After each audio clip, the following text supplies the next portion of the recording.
காத்திருந்த மாதிரி இருக்கு சாப்பாட்டுக்கு. வாங்கட்ட சாப்பிடுவோம்.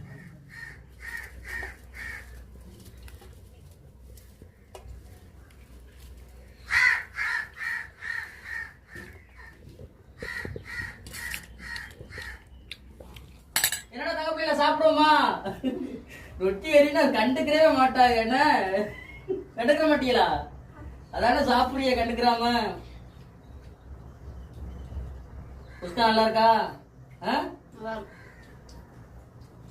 மத்த கடையில குஸ்காக்கு முட்டை வைப்பாங்க, ஆனா சாப்பிடுற குஸ்கா நல்லா இருக்காது. இந்த கடையில முட்டை வைக்க மாட்டாங்க, குஸ்கா சாப்பிடறதுக்கு நல்லா இருக்கும். இந்தாங்க லெக் பீஸ்.